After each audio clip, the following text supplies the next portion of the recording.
गुरुस्वामी आज्ञा गुरुस्वामी तो गोटे बहुत बड़ा आज्ञा आपन पाखे प्रश्न अच्छी तार समाधान मते निश्चिंत दरकार के जने कहिथिले हम ओडिया भाषा बेले बेले हम समाज रे गोटे कथा चर्चा आसे सेटा होची दीप तळ अंधार एटा होची गुरुस्वामी के क्षेत्र आम घरटा ही पाख 1 किलोमीटर ने बहुत निकट किंतु आम ये पार्श्ववर्ती इलाके बहुत लोक ये आसते भितर जातिकरण थाए आ बहुत प्रकार भितर किसी समस्या थाए से माने एठी आसी पारंती बहुत बारण करती बहुत फिलिंग्स मन थाए तो से मानक पई किछि गोटे शॉर्टकट बढ़िया प्रश्न आपन पचारले ठाकुर जो था से पाखापाखि लोक बहुत सन्देह पड़ती से चोर प्राय मुहि अवनी भ्रमी भक्त चेताइबा पाई चाहे जक जक निंदुथिबे मूर्ख एकिंपा प्रभु कुवई भगवत गीता ये ठाकुर ये गला भगवत गीता कौन कह नाहं प्रकाश सर्वस्व जोग माया समावृत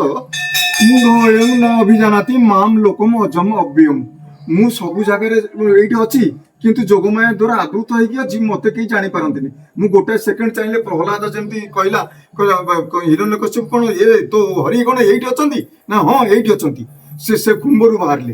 कौन कहीं बाहर ना भक्त मान कथा को सत्य करने सत्यं विधातुं निजवृत्य भाषितं व्यक्तिंचु सर्वेषु अखिलेषु च आत्मनो अदृश्यात् अति अद्भुतम रूपम उद्भवन स्तंभे सभायं न मृगं न मनुष्यम फटाफट से उठू बाहर की विकटाल शब्द कर चमी पड़ा हिरण्यकश्यप कहला ये किए रे ये मुझ कौ से ये बाहरी पड़े तेणुक आमर जो आपण जो प्रश्न थिला जे भक्त भगवान कहीं ठाकुर लोक मैंने आकृष्ट होना विश्वास ना विश्वास मूले जगत प्राणी हुवंती आत जात यही पदटा लिखि नी जगन्नाथ भागवत से पछरे लेखाला चाहिए संपूर्ण होला भागवत विश्वास विश्वास तो कौन सी डाली चाउल तेल लुण नुह समस्त भितर हूँ सूक्ष्म वस्तु कहार विश्वास केमी तार हरि सेमिति सेमती ठाकुर मोर कौन कहले ना आगधाड़ी सन्थ जी थे आम ओडार बाबा वैकुंठनाथ ब्रह्मचारी जो पचरागला से कहले राम नाम जपुथा रे कुमर कृष्ण नाम जपुथा कर्णधार गुरु केशवं को दुरु प्रणिपात करुथा ये समस्त कोण को माड़ी बस से मंग को ये समस्त गुरुंर गुरु मुझे आप जो अर्जुन बोलूला गुरु गुरुर गरियन पितासी लोकस्य चराचरस्य तुमस्य पूज्यश्च गुरुर गरियन समस्त गुरुंकर सी गुरु कर्णधार गुरु प्रणिपात करुथा किए कहले बाबा वैकुंठनाथ ब्रह्मचारी कहले भविष्य मालिका कौन कहला कहला प्रभु ये सब ये डाउट रे पकाउछन आपण कोठी कौन हेबे टिके आपण निजे कहले चतुर्पार्श्वे अष्टगिरी रहीण जे थीबो कलागिरी गुप्त धाम जन्म स्थान हेब केशव जे मोर नाम जान होइब मोहर कलागिरी गुप्त धाम महांगा जे पुर जाजनगरे जदु घरे जन्म होइबी ब्राह्मण कूल रे मुई लीला करुथी ये लोक मैंने सन्देह पड़ी ब्राह्मण कूल कौन लिखाई मुझे पछरे बुझेबी हरिजने जन्मी जाति हेब पाण एक जे गुपतरे रही जान ब्राह्मण कूल जाजनगरे जाजपुर नुह जाजनगर हूँ यज्ञ नगर जाज अर्थ यज्ञ ये बगार साई बगार रूपक जो ऋषि मुनि मैंने ये प्रबल ये यज्ञ होता से प्रभु ये मोर जन्म है यहाँ हूँ अति पवित्र जगह यहाँ स्वर्ण क्षेत्र धाम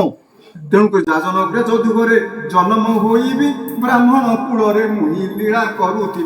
मोर भक्त मान कूल ब्रह्मदर्शी मैंने होती सब आगुरी सब मजी जाती ज्ञान निर्दुष्ट कलमसा एम काम सरी जाए न पुनरा न अनुभव गीता तत् बुद्धय तत् आत्मान तत् निष्ठा तत्परायण